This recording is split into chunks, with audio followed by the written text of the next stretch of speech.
नमस्कार दोस्तों, आप सभी लोगों का स्वागत है हमारा चैनल BFC इंटरव्यू में। वीडियो को आगे देखने से पहले लाइक करिए, चैनल पे नए तो सब्सक्राइब करके घंटी कॉल पे सिलेक्ट करिएगा। इस वीडियो को आगे जरूर शेयर करिएगा। दोस्तों, आज के इस वीडियो में हम बात करेंगे पावर स्टार पवन सिंह जी के 2023 के न्यू होली सॉन्ग के बारे में, यानी पावर स्टार पवन सिंह जी का इस साल का होली गाना कब रिलीज किया जाएगा और कितना गाना रिलीज किया जाएगा।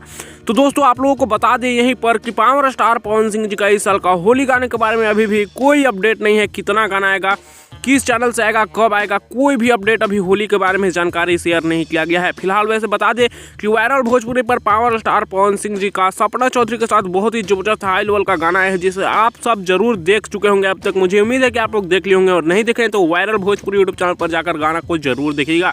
गाना अभी नंबर 1 ट्रेंडिंग में ट्रेंड कर रहा है म्यूजिक वाले सेक्शन में यूट्यूब पर, तो एक बार इस गाने को आप लोग जरूर देखिएगा। वैसे पावर स्टार पवन सिंह जी का गाना पांचे के नाचे है, जो कि वे म्यूजिक रिलीज किया गया था, ये अभी भी यूट्यूब के म्यूजिक वाले सेक्शन में 3 नंबर पे ट्रेंड कर रहा है। फिलहाल इसके बारे में आप लोग क्या कहना चाहते हैं, आप लोग अपना राय नीचे कमेंट्स में दीजिएगा। वैसे इस वीडियो में इतना ही। मैं इस वीडियो को यहीं पे खत्म करता हूं। वीडियो कैसा लगा नीचे कमेंट्स में बताइएगा। वीडियो पसंद आया होगा तो लाइक शेयर सब्सक्राइब करिएगा। ऐसी और लेटेस्ट वीडियो देखने के लिए भोजपुरी से इस चैनल को सब्सक्राइब करके जुड़ जाइएगा।